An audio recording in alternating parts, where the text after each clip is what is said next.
Okay, I think everybody knows the routine. Go ahead and got our defensive coordinator and inside linebackers coach Peter Sirmon here with us. Go ahead and put the questions in the chat, and we'll go from there. We'll start. First question for Pete is from Jeff Verado with SI. Good morning, Coach. How you doing? Good morning. How are you, Jeff? I'm fine.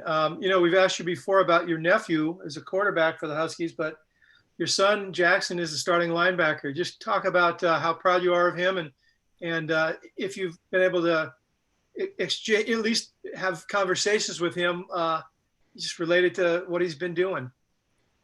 Yeah, I'm really proud of how he's worked. He's always been a hardworking person.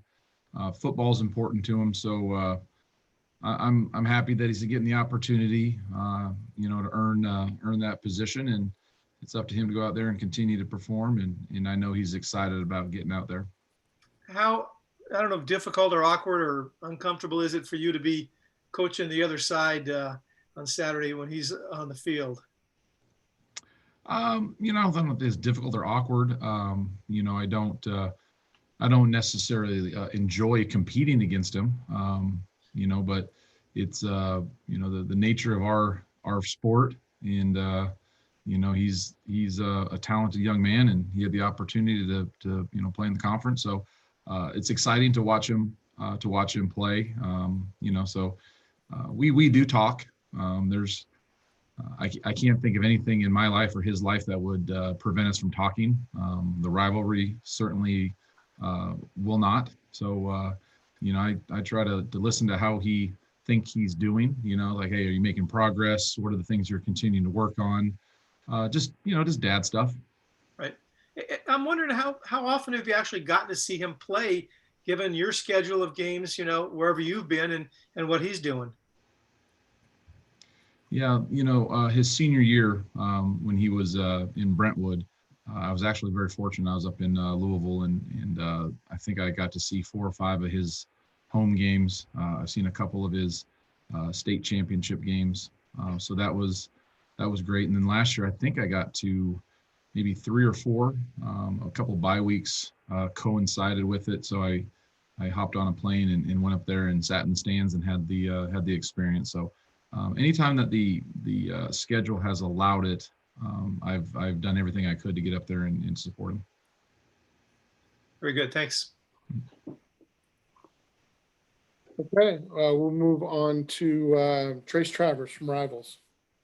Hey, Coach. Good to see you. Good to see you.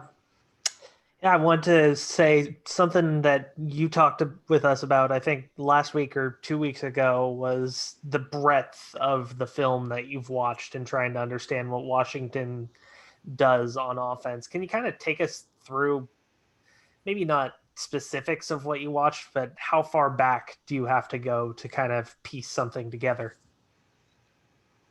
Yeah, that's a great question, and that's a question we've been kicking around for weeks and months as well.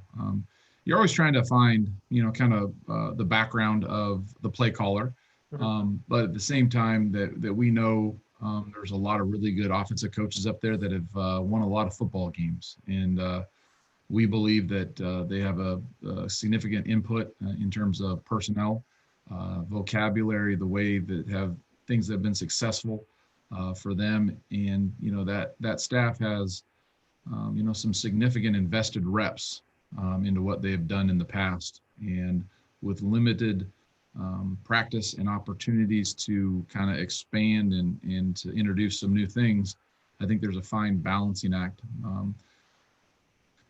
Since we've had so much time, I've watched a lot of film. It really doesn't matter. Doesn't help for me to say what I've been watching, but I've watched a lot of film, and I feel like I could break down a lot of different conferences and a lot of different games and a lot of different NFL stuff. So it's been fun to keep me busy. Yeah. And with that, what can you say about Washington's young skill position players? Because it looks like they're relatively young at both tight end, wide receiver, and running back. Yeah, and they've done a really good job recruiting. I mean, I think they've been one of the top few teams, for the last 4 or 5 years that have recruited talent and developed talent. They had some injuries at the wide receiver, and they got some guys back that missed last year. But some of their young players are dynamic. you get a chance to go back and watch some of the high school film to understand, kind of what they were and kind of what their strengths were and what their skill set is.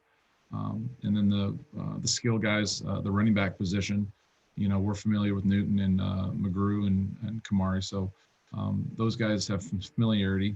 Kate Otten, I think, is as good a tight end as there is in college football. Really impressed with his versatility, the way he runs, point of attack. They move him around. So really impressed. I think their skill players are very talented. And I know Coach Huff does a really good job with the offensive line. And they have some new starters. But again, when your program's healthy and you're recruiting well, I think there's some reload opportunities, not rebuilds. Awesome. Thank you. Okay, we'll go to Jake Curtis from SI. Yeah, just getting back to Jackson for a second, Peter. When Cal has the ball, do you have any opportunity to actually watch him? There will be probably some brief opportunities, but when Cal has the ball, it's my opportunity to coach, and to correct and to try to look ahead and assist the players. A couple series of what we have seen, what some of the formations could lend themselves to in terms of complementary plays that we could or possibly expect coming up. So it depends on the length of the drive. There might be some opportunities, but I love my son more than anything. But when I'm defensive coordinator, coaching the linebackers, my job is to help this team win. And I'll visit with him after the game, and I got nothing but love and support. But I'm pouring my time and my efforts into helping this team win. You ever been in this situation before where you were coaching a team against your son? Well, last year he was playing some. Last year I think he played special teams, he played fullback, and he played linebacker in the game. So he played. I think if I remember correctly, he played every side of the ball. So, and then 2 years ago he came down and traveled with the team. Did not participate, so it's happened. This is the third time. And last thing, do you make an educated guess as far as who the quarterback will be? Well, there's a lot of oars on that depth chart, so I guess it's going to be 25, 25, 25, 25. So I think there's some educated guesses on what you expect, but it's 2020. I don't know what to expect. Okay, thanks. Okay, anybody else give you a final chance for a question, or we'll let Coach go? Okay, seeing none, I think we're good for today. Pete, thanks a lot. All right, thanks guys. Take care. Stay safe. Okay, you. bye. Thanks, Coach. Have a good one.